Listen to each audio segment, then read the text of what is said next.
Pascal Obispo avec personne sur ACM, il est 9h40. Avec plusieurs écoles primaires et maternelles, la ville de Baccarat ne manque pas de projets. Avec nous, la maire de Baccarat, Christian Gex, et Martial Bannereau, adjoint délégué aux affaires scolaires. Bonjour. Bonjour Vincent. Pour se donner une idée, on parle de combien d'écoliers d'ailleurs ? Globalement, sur la ville de Baccarat, on a à peu près 450 écoliers, dont 150 dans le privé, 300 dans les écoles publiques. Et sur les 150 de l'école privée, il y en a encore à peu près la moitié qui sont de Baccarat. Ouais.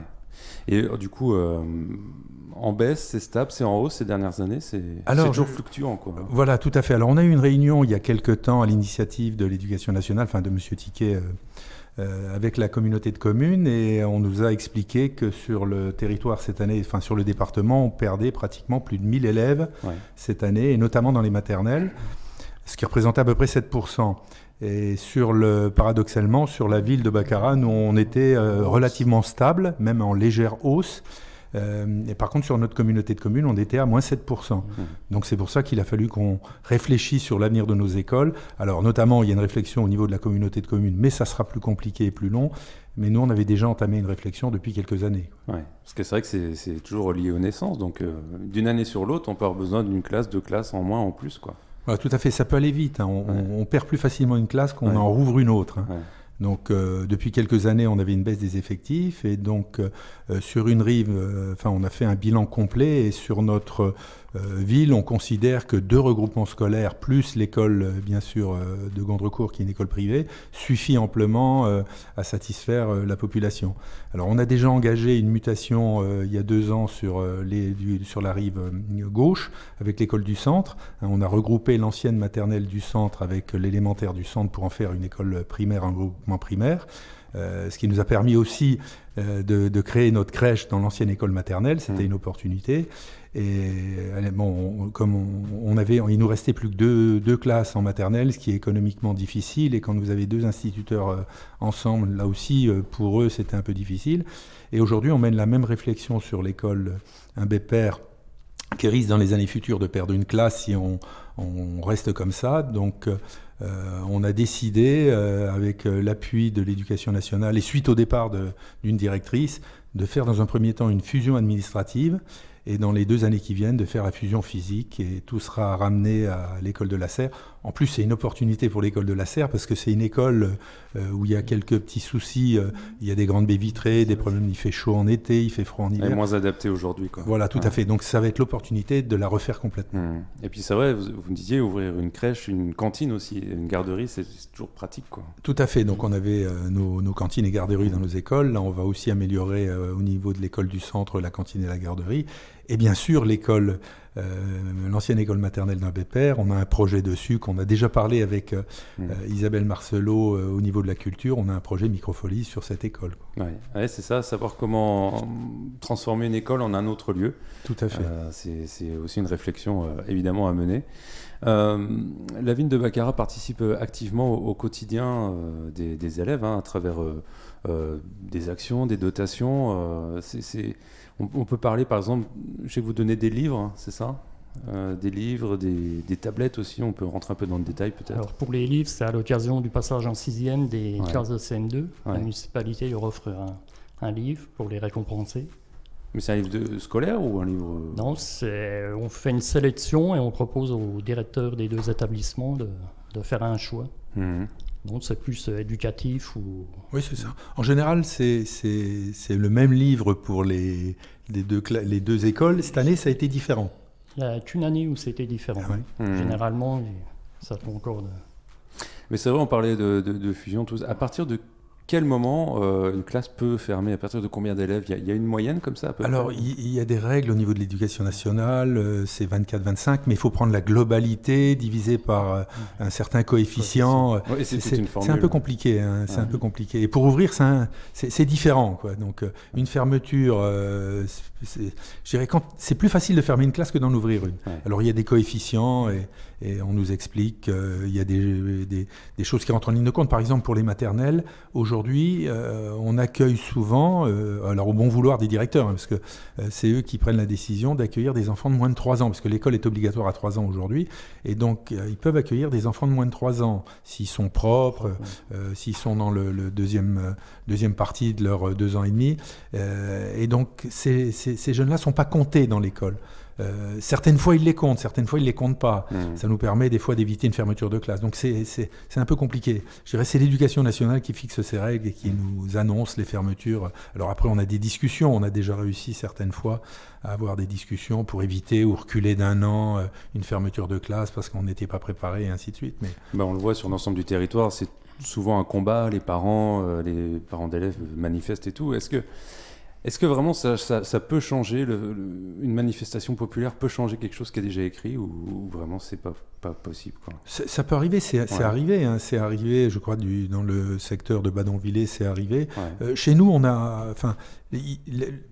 Quand il y a eu des fermetures de classe et des fermetures d'école, parce qu'on a eu quand même à une époque la Baugerie qui a fermé, puisqu'on avait une autre école primaire et maternelle à la Baugerie, il n'y a jamais eu de grosses manifestations pour des fermetures de classe ou d'école, parce que ça se justifiait économiquement, ça permettait un certain nombre de choses. Et puis, ce que je veux dire, c'est qu'il y avait un projet derrière aussi par rapport aux bâtiments qui devenaient plus utilisés. Donc là aussi, ça peut rassurer d'avoir un projet et de ne pas laisser nos bâtiments partir en friche. Quoi, voilà. Le numérique est important. Vous donnez aussi, vous participez à la dotation je sais pas, d'écrans, de tablettes, ce genre de choses. Oui, effectivement, depuis quelques années, la municipalité dote les écoles de classe mobile, comme on appelle, donc de tablettes, de PC portables. Nous, actuellement, on est sur un projet pour équiper les dernières classes. Mais c'est une tablette par élève ou une tablette par classe ? C'est une classe mobile pour l'école. Ah oui, d'accord. C'est-à-dire qu'il y a une quinzaine de tablettes ou une quinzaine de PC portables, ça dépend, on l'a fait déjà plusieurs fois. Et donc, en général, quand c'est une quinzaine et qu'ils sont un peu plus de 20, ils se mettent à 2 sur une tablette ou à tour de rôle. Et les tableaux, numériques, il y en a partout maintenant. Non, pas encore. Quasiment toutes les classes. Quasiment toutes les classes. Prochainement vont être équipées les dernières, comme de vidéoprojecteurs. Toutes les classes auront leur billet de vote. Ce qu'on a mis en place. C'était en dernier, c'était surtout les maternelles. Maternelles, qui n'étaient pas équipées. Avec une maternelle qui était équipée, la deuxième va y être prochainement, puisqu'on a fait. On a répondu à un appel à projet, c'est ça les choses changent, quoi. Il faut s'adapter, il faut adapter l'école aussi à ça, quoi. Et puis pour les voyages scolaires, la ville aussi participe. Donc la ville participe pour chaque cycle scolaire. Pour les maternelles, c'est une fois pour un séjour d'une journée, un séjour pédagogique. Après, en élémentaire, ça se fait aussi une fois pour un voyage de durée de 3 jours à une semaine. Et nous participons aussi pour un voyage au niveau du collège, dans leur année de collège et leur année de lycée. J'imagine qu'en 2020, il n'y a pas eu ça. Non, il n'y a pas eu de demande. Donc, non, c'était compliqué. Voilà, c'est ça. Donc du coup, là, il y a déjà l'idée de la destination des voyages auxquels vous participez. À l'heure actuelle, il y a qu'une école qui a fait une demande de projet, l'école de la Serre, pour un voyage de CE2 avec leur Ulysse. Ils ont un problème, ça a beaucoup de demandes suite au report de tous les voyages en 2020. Et c'est compliqué pour eux de trouver un site, un lieu où aller. Ah oui, carrément. Et on parle aussi de bien-être. Je sais que vous participez à un programme qui s'appelle Lait et fruits. Lait et fruits, oui. C'est donc par rapport à la cantine, c'est ça, ou au goûter ? Non, ça n'a rien à voir avec la cantine. Alors dites-moi un peu parce que... C'est pour faire bénéficier les élèves qui n'ont peut-être pas l'occasion à leur domicile de manger des fruits régulièrement, de prendre un petit déjeuner. Donc le lait est distribué exclusivement aux maternelles, donc une fois par jour, la matinée. Et le fruit est distribué à tout l'ensemble des élèves de Baccarat, une fois par semaine. C'est un programme européen qui avait été lancé il y a quelques années. Avec des aides. Aujourd'hui, c'est compliqué d'avoir des aides, mais on a fait le choix de continuer cette action parce que ça plaît beaucoup et les instituteurs et les directeurs d'école sont très demandeurs de cette action. Et c'est vrai que souvent les petits déjeuners sont soit mal ou zappés, ou carrément zappés. Donc c'est aussi introduire une notion de bien manger aux élèves pour le futur, quoi. Mais c'est intéressant aussi au niveau des fruits parce que on a quelques petites anecdotes de la part des directeurs d'école ou des instituteurs. Dernièrement, on nous a parlé de raisins. Il y avait des enfants qui découvraient le raisin. Ouais. C'est quand même assez surprenant. Alors après, de temps en temps, on met quelques fruits un peu exotiques, mais quand on nous dit que des enfants découvrent le raisin, c'est quand même assez surprenant, quoi. Ouais. Donc ça permet aux enfants de découvrir aussi des fruits et de manger des fruits. Et puis ça justifie bien votre engagement par rapport à ça, quoi. Voilà, c'est aussi les ouvrir à d'autres choses. Et côté culture, il y a un programme école et cinéma, c'est quoi ? Alors, l'école et cinéma, c'est la découverte du 7e art, c'est un projet qui a été mis en place. Donc, au niveau de Bac-Queyras, ça représente une séance pour les maternelles au cours de l'année. Et sinon, pour les élémentaires, c'est une séance par trimestre qui nous est dédiée. Et qui vont au Concorde ? Oui, au cinéma Le Concorde à Bac-Queyras. Ouais. Alors, il y a un partenariat qui est fait entre le cinéma, l'école et puis je crois le conseil départemental. Donc les films, on n'a pas le choix des films, c'est l'éducation nationale qui définit les films. C'est souvent des films pour découvrir ce qui. Enfin, je prends toujours le même exemple. Par exemple, il y a eu Le Magicien d'Oz. Il y a des films aussi assez récents, mais ça, c'est pas les films de guerre, d'action. Donc c'est des films pour faire découvrir un autre cinéma. Et je sais que ça plaît beaucoup parce que autour de ça, les directeurs d'école et les instituteurs montent un projet aussi autour de cette action, quoi. Donc, oui, ils préparent des exposés, ce genre de choses. Il y a une éducation autour de ce projet-là. Voilà. Donc normalement, il y a une participation je crois que c'est le conseil départemental qui finance une partie et donc il reste une partie à la charge de l'école. Et nous, à Baccarat, on a décidé depuis déjà pas mal d'années de financer entièrement le reste à charge pour l'école. Donc c'est gratuit complètement pour l'école et les élèves. Oui, donc financer la culture, financer le goûter, c'est un gros budget du coup pour une commune. Les écoles, ça représente un gros budget, oui. Ils sont bien lotis. Oui, tant mieux. Tant mieux. Donc là, on dit il y a 3 écoles, donc il y aura une fusion prochaine. Voilà, il y aura en fait au final, en septembre prochain, physiquement 2 écoles. Alors, ça devait être en septembre prochain, mais on vient de lancer donc la consultation pour un architecte donc, qui vient d'être retenu. Là, on va lancer le groupe de travail, bien sûr, avec les écoles aussi, avec les directeurs d'école. Et donc, vu les premières discussions qu'on a eues, ça sera compliqué de faire la fusion physique à la rentrée de septembre pour 2 raisons. La première, il faut un temps pour étudier et faire les travaux. Et la deuxième, c'est qu'aujourd'hui, pour trouver des artisans, on a une pénurie de matériaux, donc on pense que la fusion se fera entre la rentrée de septembre 2022 et la rentrée de septembre 2023, au plus tard la rentrée de septembre 2023. Oui, voilà, oui, c'est vrai que tous les délais ont été un peu allongés. Voilà, et on aura 2 regroupements scolaires, un sur chaque rive, ce qui aujourd'hui, avec le recul de l'école du centre, c'est quelque chose de positif.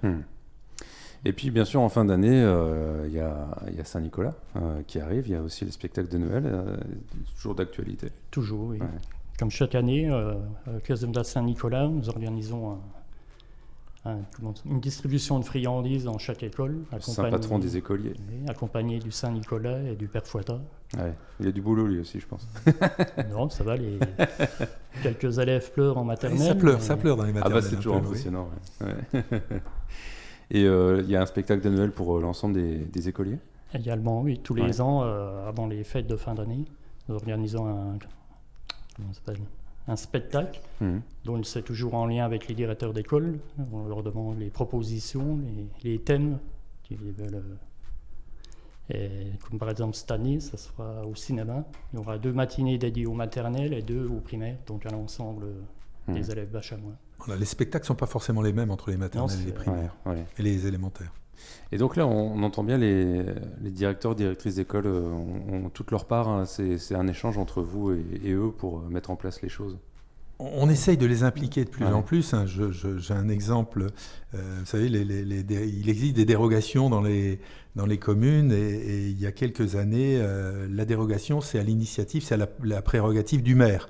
Et chaque fois que le maire accordait une dérogation, alors il y a des dérogations qui sont obligatoires, on ne peut pas passer outre, par exemple le déménagement, la fratrie, mais il y a des dérogations pour ce qu'on appelle pour complaisance, mais et qui sont souvent justifiées. Par exemple, la nounou habite sur l'autre rive, et donc auparavant, c'était le maire qui prenait la décision de dire j'accepte ou j'accepte pas. Et bon, chaque fois qu'il y avait des mécontents, c'était toujours de la faute du maire. Aujourd'hui, on a mis en place à la commission scolaire, avec les directeurs d'école, il faut au moins que les 2 directeurs d'école soient OK pour le changement de rive ou la dérogation. Donc, ce qui permet de les impliquer et ce qui permet de discuter de certains sujets avec les directeurs d'école. Mais on essaye de les impliquer beaucoup plus dans toutes les décisions qu'on prend. Puis c'est vrai que c'est eux qui les connaissent, les Exactement, élèves. Oui. Donc, et du coup, depuis, ça va. Et depuis, on a moins de reproches. Voilà, c'est ça. Ouais. De la part des parents à qui on refuse la dérogation. C'est très rare. C'est plus rare. Accepté. Ouais. C'est très rare. Qu'est-ce qu'on peut dire encore sur l'école, sur les enfants ? On peut parler aussi on a quand même et le pôle sportif qui est très, très, très usité par nos classes primaires et maternelles, élémentaires et maternelles, puisque notre pôle sportif est uniquement dédié la semaine aux écoles. Le collège aussi, bien sûr, même si c'est pas nous qui avons la compétence, mais comme on a la chance d'avoir un pôle sportif et qu'on a un collège sur Baccarat, mais les écoles primaires et maternelles bénéficient du pôle sportif aussi, des stades, bien sûr, des stades, parce qu'il y a beaucoup d'animations sur les stades. Là aussi, le planning se fait en concertation avec les directeurs d'école et puis les professeurs du collège. Bien sûr, on essaye de privilégier au maximum nos écoles primaires, puisque c'est nous qui avons la compétence primaire. Et l'OMS aussi les accompagne. L'OMS participe beaucoup de choses. On les intègre aussi. Bon, là, il va y avoir la cérémonie du 11 novembre, où on est en lien avec les directeurs d'école justement pour avoir une délégation d'enfants. Il va y avoir l'école des champions aussi, où les écoles sont complètement impliquées dans le projet. Et donc, on passe par eux justement, même si c'est en dehors du temps scolaire. Les instituteurs jouent le jeu et viennent avec beaucoup d'élèves pour l'école des champions. Enfin, on essaye au maximum d'impliquer en dehors du temps scolaire aussi, quand on le peut, les directeurs d'école. Merci d'être venu faire le point sur l'actualité et les activités en cours du côté de Baccarat. Merci. J'aurais juste un petit message encore à passer. Je rappelle que samedi, il y a le loto pour l'association pour Cyrielle et ses enfants, enfin le dernier espoir pour Cyrielle et ses enfants. Donc venez nombreux, il y a déjà beaucoup d'inscrits. Il n'y aura peut-être pas de la place pour tout le monde, mais venez, inscrivez-vous et venez samedi, c'est pour une bonne action. Et il y avait eu la marche la semaine dernière, pour Octobre Rose, on avait plus de 150 personnes qui sont venues et il y avait une super ambiance. Ouais. Bon. Merci Vincent. De rien. Merci.